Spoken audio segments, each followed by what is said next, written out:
हम लोग medieval history के क्वेश्चन को कर रहे थे। अभी तक जितने भी बिहार में एग्जाम हुए हैं उसके प्रीवियस ईयर वन लाइनर के माध्यम से हम लोग करेंगे। तो आइए हम लोग स्टार्ट करते हैं। हम लोग का आज का टॉपिक है सैयद वंश। तो सैयद वंश का पहला क्वेश्चन है कि तारीख मुबारक शाही के लेखक यहिया सरहिंदी किसके शासनकाल में था? तो ये था सैयद वंश के शासनकाल में। तारीख मुबारक शाही का लेखक यहिया सरहिंद के शासनकाल में था, तो सैयद वंश के शासनकाल में था।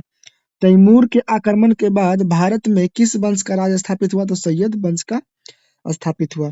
देखिए ये 45वीं बीपीएससी प्री 2002 का पूछा हुआ क्वेश्चन है। अब लोधी वंश। लोधी वंश की स्थापना बहलोल लोधी ने की थी। वह सुल्तान जिसने एक नगर बसाया जहां अब आगरा है, कौन? तो सिकंदर लोधी था। आगरा को बसाने वाला कौन था? तो सिकंदर लोधी था। आइए अब सल्तनत कालीन का विविध देखते हैं। बारहमासा की रचना किसने की थी? मलिक मोहम्मद जयसी ने की थी। बारहमासा की रचना किसने की थी? मलिक मोहम्मद जयसी ने की थी। अब हम लोग आगे की ओर बढ़ेंगे। दीवाने इंसा का संबंध था शाही पत्र व्यवहार से। हम लोग अगले क्वेश्चन की ओर आएंगे। हमारा अगला क्वेश्चन है कि दिल्ली सल्तनत के दौरान मुकद्दम या चौधरी के पद का इस्तेमाल किया जाता था, गांव के सरपंच के लिए किया जाता था। दिल्ली में पहला मदरसा स्थापित किया था इल्तुतमिश ने। तराइन के द्वितीय युद्ध में किस भारतीय शासक जो था वो पराजित हो गया? तो पृथ्वीराज चौहान पराजित हो गया। गजनी के महमूद ने सोमनाथ मंदिर का विध्वंस किया 1026 ईस्वी में।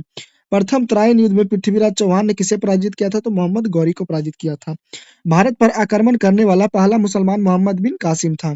विख्यात सोमनाथ मंदिर को नष्ट किसने किया था? सुल्तान महमूद गजनवी ने किया था। अब हम लोग का अगला टॉपिक है बहमनी राजवंश। बहमनी राजवंश में जितने भी बिहार में एग्जाम हुए हैं उससे देखिए अभी तक मात्र 2 ही क्वेश्चन पूछा है। तो आइए हम लोग देखते हैं।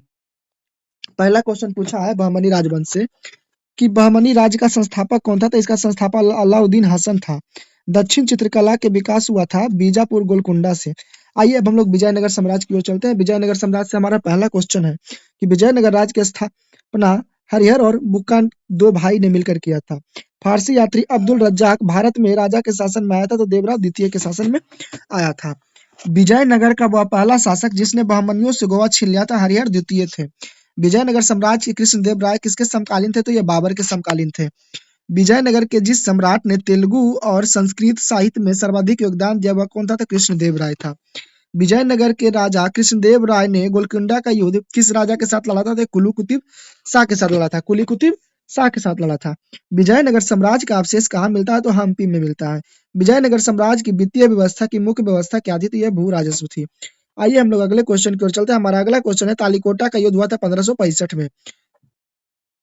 विजयनगर साम्राज्य में आम्रम शब्द होता है सैनिकों के अनुदान में दी जाने वाली भूमि। कृष्णदेव राय ने अपनी माता के नाम पर विजयनगर के समीप स्थापना की थी नागलपुर उपनगर की। निकोला कोंटी नामक इटावली यात्री भारत आया था देवराव प्रथम के शासनकाल में।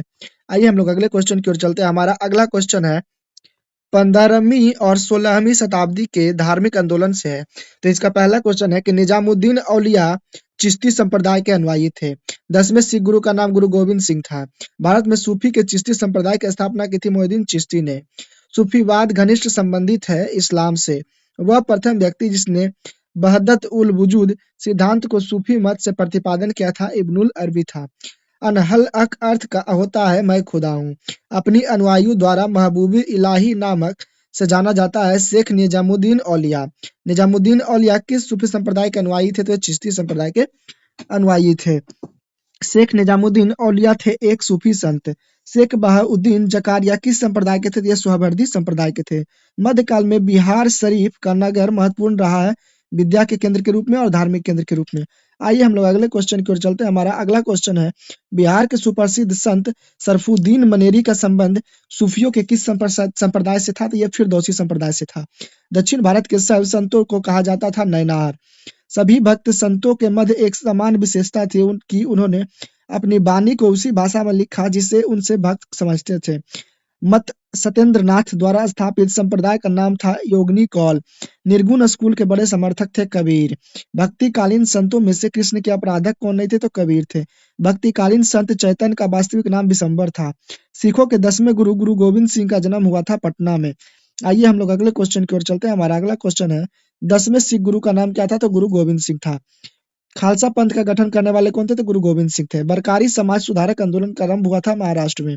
जिस मध्यकालीन संत का उपदेश अभंग में संकलित है वह कौन थे? तो तुकाराम थे। उत्तर भारत में भक्ति आंदोलन का आरंभ किसने किया था? तो रामानंद ने किया था। शेख बहाउद्दीन जकारिया थे सुहरावर्दी संप्रदाय के। सूफी जाने जाते थे मुस्लिम संत के नाम से। रामानुजाचार्य संबंधित था विशिष्ट द्वैतवाद से। प्रथम आंग्ल सिख युद्ध हुआ था 1845-46 में। आइए हम लोग अगले क्वेश्चन की ओर चलते हैं। हमारा अगला क्वेश्चन है, गुरुमुखी लिपि की शुरुआत गुरु अंगद देव ने किया था। गुरु गोविंद सिंह ने फारसी भाषा में अनंतपुर साहिब लिखा था। गुरु नानक का जन्म हुआ था तलवंडी में। सिख के गुरु गुरु गोविंद सिंह थे 10वें। सिख के 10वें गुरु गुरु गोविंद सिंह का जन्म हुआ था पटना में। खालसा पंथ का स्थापना किए थे गुरु गोविंद सिंह। आइए हम लोग अगले क्वेश्चन की ओर चलते हैं। हमारा अगला क्वेश्चन है, हनूज दिल्ली दुरुस्त है, मतलब हुजूर अभी दिल्ली दुरुस्त है, किसने कहा था? तो ये निजामुद्दीन औलिया ने कहा था। हजरत निजामुद्दीन औलिया की दरगाह कहाँ स्थित है? तो दिल्ली में है। गुरु गोविंद सिंह की रचनाओं का संपादन किया गया 10वीं गुरु ग्रंथ पुस्तक में। मेरे वीडियो को देखने के लिए धन्यवाद। मेरे चैनल को शेयर और सब्सक्राइब करना ना भूलें। हम लोग का कल का टॉपिक है पार्ट 8 का, मुगल साम्राज्य, प्रशासन, वित्त व्यवस्था और सांस्कृतिक एवं कला। सारे क्वेश्चन प्रीवियस ईयर से पूछे गए हैं। मेरे चैनल को सब्सक्राइब करना ना भूलें और अपने अपने ग्रुप में जरूर शेयर करें। धन्यवाद।